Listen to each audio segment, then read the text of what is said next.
Today I'm going to be doing a video on the effects of adding motor oil to your gasoline.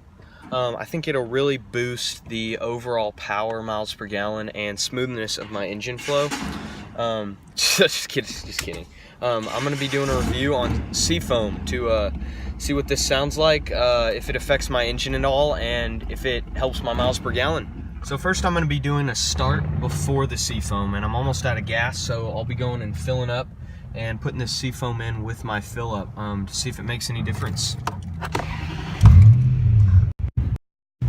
So here's my engine right now, idling at about 1,000 RPMs.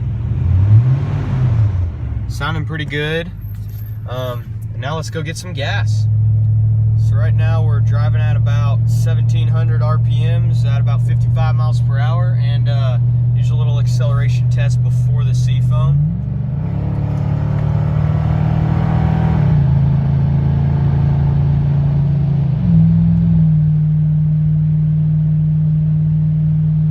Sounds pretty good. Straight pipe trucks always sound good, so we'll see what we see with the effects of this Seafoam when we put it in the gas.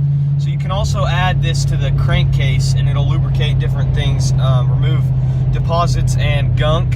But today I'm just going to be adding it to my fuel in the gas tank to hopefully clean out my injectors, my fuel lines.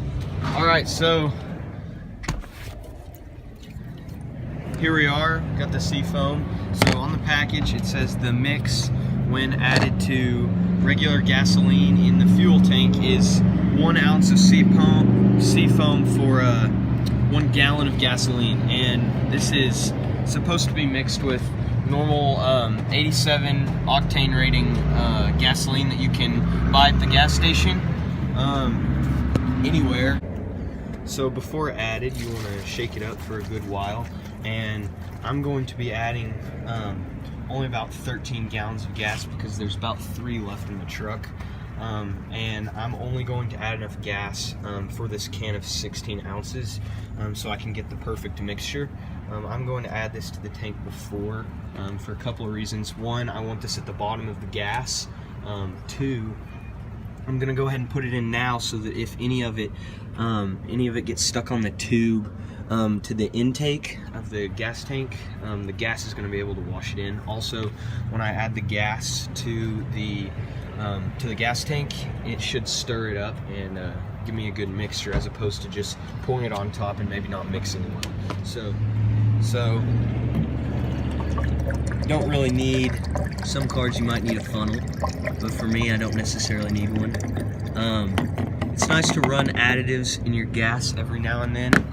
It's recommended to use this Seafoam in your crankcase right before every oil change, so when it clears out all the gunk, it can all that gunk can get taken out on your oil change. I'll probably do that, but I don't have another oil change due for another couple thousand miles. So now I'm going to be doing a start now that the Seafoam is in the gas tank.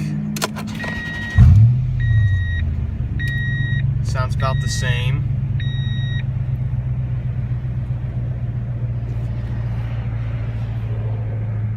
Idle's about the same. Probably hasn't worked its way all the way in yet. It is quite clear though that the smell is actually a little bit different.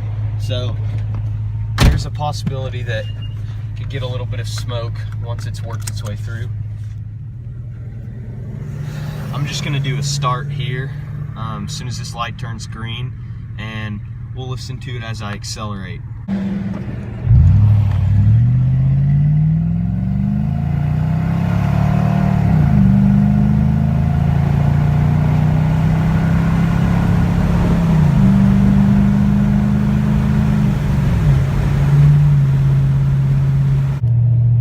So now we're driving about 55, and it's actually revving right now at about 1900. So because this Seafoam is going through the injectors, it will change the idle a little bit, which is interesting. I did notice already it seemed like there was, I couldn't really tell, but there was a little bit of difference just in the acceleration. It seemed smoother. The shifts were a little bit smoother, which is interesting.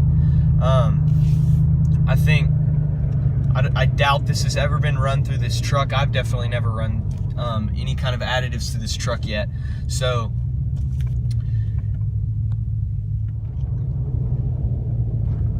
thank you guys for watching. I'll be driving on this tank for the rest of the week, and I will let you guys know in the comments if anything changes, how this works out. And there should be a video sometime in about 2,000 miles on adding this to the crankcase before an oil change. So look for that one coming out. Thank you guys for watching, and make sure to like and subscribe.